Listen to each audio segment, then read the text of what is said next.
اس لیے رسول اللہ صلی اللہ علیہ وآلہ وسلم پر اللہ تعالیٰ نے قرآن نازل کیا اور ایسے 6 سے 7 لوگوں کا تذکرہ کیا کہ یہ جو کام کرنے والے ہیں یہ ظالم ہی ہیں۔ سب سے پہلا قرآن مجید میں اللہ ذو الجلال فرماتے ہیں وَإِذْ قَالَ لُقْمَانُ لِابْنِهِ وَهُوَ يَعِظُهُ يَا بُنَيَّ لَا تُشْرِكْ بِاللَّهِ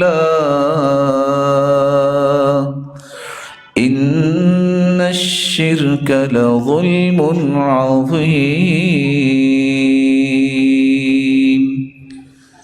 شرک کرنے والا یہ ظالم ہے، جس نے پیدا کیا، جس نے نعمتوں سے نوازا، جس نے اس قدر نعمتیں دی کہ ان کو شمار کرنا ممکن نہیں، اس کو چھوڑ کر کسی اور کے سامنے سر جھکا دینا، کسی اور کو بگڑی بنانے والا سمجھنا، کسی اور کو اپنی پکار اور اپنی دعاؤں کا مرکز بنا لینا، اس سے بڑا دنیا میں کوئی ظلم نہیں۔ اس لیے اللہ تعالیٰ نے سب سے پہلے جس بڑی بات کا تذکرہ کیا اور احادیث کو بھی جمع کرے کہ سب سے بڑا گناہ جو روئے زمین پر ہے وہ شرک ہے۔ اللہ ذو الجلال ہم سب کو محفوظ فرمائے۔ اسی طرح جو اللہ ذو الجلال کی حدود توڑتا ہے، تجاوز کرتا ہے، اللہ ذو الجلال نے فرمایا یہ بھی ظالم لوگوں کا کام ہے، اچھے لوگوں کا کام نہیں ہے۔ تِلْكَ حُدُودُ اللَّهِ فَلَا تَعْتَدُوهَا وَمَن يَتَعَدَّ حُدُودَ اللَّهِ فَأُولَئِكَ هُمُ الظَّالِمُونَ۔ یہ اللہ کی حدیں ہیں، جو ان کو پامال کرتا ہے وہ ظالم ہوتا ہے۔ معاشرے کے اندر کوئی ایک نہیں، 10 یوں ایسے رویے موجود ہیں جن کو لوگ ظلم سمجھتے ہی نہیں۔ وراثت کے مسئلے کو دیکھ لیجئے، اللہ تعالیٰ نے وراثت کی تفصیل بیان کی ہے اور آخر میں فرمایا تلک حدود اللہ، یہ اللہ کی حدیں ہیں، جس نے ان حدوں کی حفاظت کی وہ جنت میں جائے گا، اور جس نے ان کی حفاظت نہ کی، ان کو پامال کیا، ساتھ ہی فرما دیا یدخلہ نارا، یہ شخص جو ہے اس کو اللہ جہنم میں ڈالیں گے۔ کچھ پرواہ نہیں ہے کہ یہ کون سا ظلم میرے ہاتھ سے ہو رہا ہے۔ بیٹی محروم ہو رہی ہے وراثت سے، کسی کو اللہ کا خوف نہیں آتا۔ بہن محروم ہو رہی ہے وراثت سے، کسی کو اللہ کا خوف نہیں آتا، بلکہ ایسے ایسے مسکین پیدا ہو گئے جو صاحب ثروت ہونے کے باوجود بہنوں سے منت کروا کے زمین چھڑواتے ہیں۔ الا فلیستحیوا، ان کو اللہ کا خوف کھانے کے ساتھ شرم بھی کرنی چاہیے۔ مرد جو ہوتا ہے وہ بہادر ہوتا ہے، وہ دینے والا ہوتا ہے۔ رسول اللہ صلی اللہ علیہ وسلم پر ایک تیسرا فرمان بھی نازل ہوا۔ اللہ تعالیٰ کا فرمان ہے وَمَنْ أَظْلَمُ مِمَّنْ مَنَعَ مَسَاجِدَ اللَّهِ أَنْ يُذْكَرَ فِيهَا اسْمُهُ وَسَعَى فِي خَرَابِهَا۔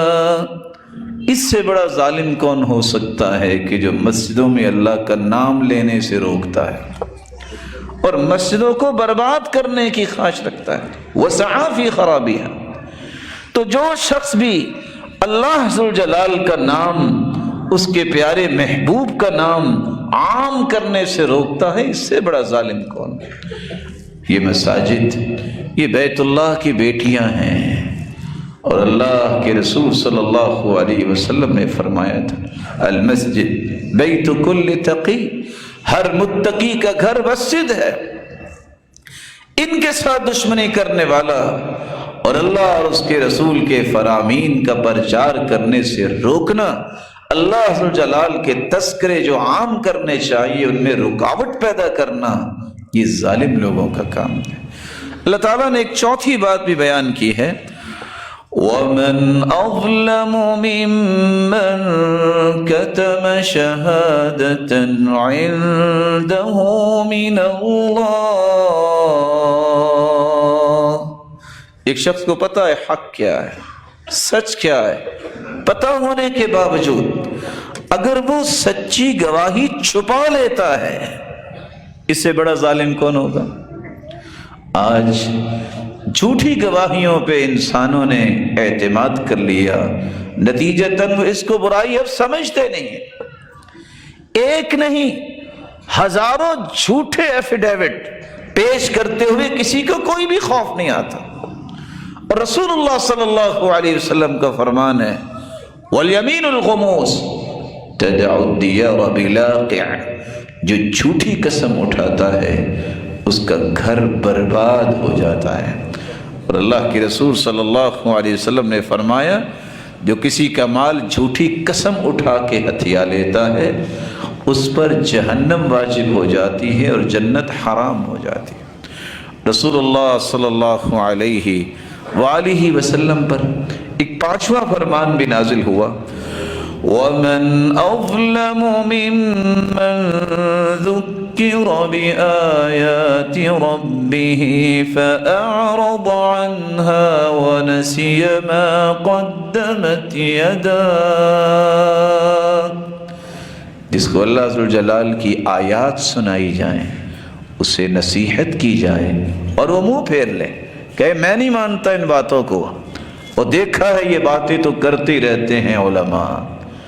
ایسے شخص سے بڑھ کے کون ظالم ہو سکتا ہے جو اللہ عز و جلال کی طرف سے آئی ہوئی نصیحت کو ٹھکرا دے۔ اللہ تعالیٰ نے ایک چھٹی بات بھی نازل کی فَمَنْ أَظْلَمُ مِمَّنِ افْتَرَى عَلَى اللَّهِ كَذِبًا لِيُضِلَّ النَّاسَ بِغَيْرِ عِلْمٍ إِنَّ اللَّهَ لَا يَهْدِي الْقَوْمَ الظَّالِمِينَ۔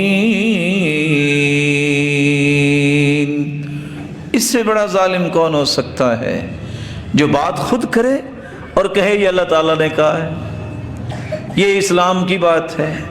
اسلام کی بات وہ ہوگی جو قرآن مجید کے اندر ہے، اسلام کی بات وہ ہوگی جو اللہ کے رسول کی حدیث کے اندر ہے۔ دو ہی چیزیں ہیں جو اسلام کی تعبیر پیش کرتی ہیں۔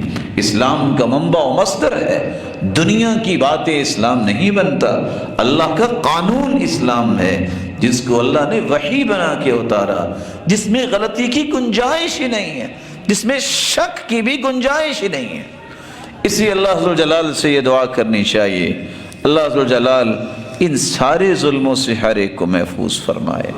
رسول اللہ صلی اللہ علیہ وآلہ وسلم پر یہ قرآن کا پیغام بتاتا ہے مشرک اس سے بڑا کوئی ظالم نہیں ہے، اللہ کی حدود سے تجاوز کرنے والا اس سے بڑا کوئی ظالم نہیں ہے، مسجدوں میں اللہ اور اس کے رسول کی تعلیم کی رکاوٹ بننے والا اس سے بڑا کوئی ظالم نہیں ہے، بات کا پتہ ہے سچی گواہی کو چھپا لینے والا اس سے بڑا کوئی ظالم نہیں ہے، اور اللہ عز و جلال کی جب نصیحت آ جائے اس سے منہ پھیرنے والا اس سے بڑا بھی کوئی ظالم نہیں ہے، اور پھر اللہ عز و جلال پر جھوٹ باندھنے والا اس سے بڑا بھی کوئی ظالم نہیں ہے۔